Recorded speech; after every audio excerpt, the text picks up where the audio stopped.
ამ ფორმით და ამ ეტაპზე და ასეთი ფორმით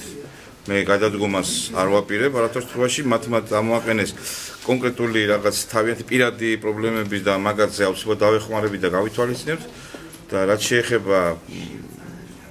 მარწინადადებებს მე რა წინადადებები იყო თოში? და გადადგეთო თორემო რაღაც ტალღა მოდისო და რა ტალღა მოდის ნახავთ. აქციას ფორმას გააჩნია, ხო? ეს ზუგდიდია, მე ზუგდელი ვარ.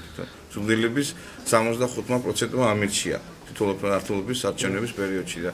რა ვიცი აბა ეს ახალ წოლა არ არის იქნება ესე მუხარის ტონითაც იყო საუბარი არა უშავს კალბატონები არიან და ბატონიც იყო ბატონი მალაზონიაც იყო იცით რა არის აი თანამშრომლობა ეს არის დემოკრატიული ქვეყანას ვაშენებთ ხო საქართველოს არის დემოკრატიული ქვეყანა დემოკრატიულ ქვეყანას თუ ვაშენებთ ჩვენ ყველანაირ თანამშრომლობაზე მოვდივართ დღევანდელ ხელისუფლებასთან მზად ვართ რომ ვითანამშრომლოთ მოხარული ვართ რომ ვითანამშრომლოთ მაგრამ ხა რაღაც ტალღა მოდის კალბატონმა მურგულიამ განაცხადა ის ტალღა გადაგული ზუგდიდს აქ რაღაც ისეთი ფორმაა რა მიუღებელი ფორმაა ჩვენ ყველანი ზუგდელები ვართ მე მგონი ეს ძალიან ბევრს ნიშნავს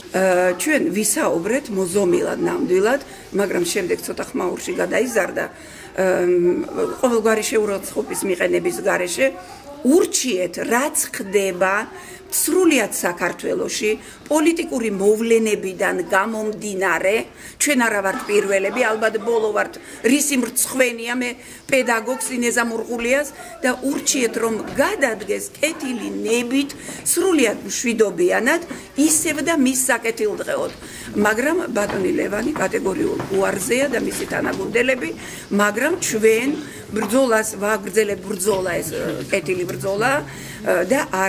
ალბათ ჩვენ სხვა ზომებს მიმართავ ეს არ იქნება შიმშილობა ეს არ იქნება შიმშილობა ეს არ იქნება სკამების გადაგდება ფლავ შევიკრიბებით დავსახავთ გეგმებს ისე მშვიდობიანად მაგრამ მე მგონი ამას სავალალო ალექსანდრე ქობალია რატო არ შეხვდათ ალექსანდრე ქობალია ახლა შემიძლია თამამად გითხრათ რომ იმალება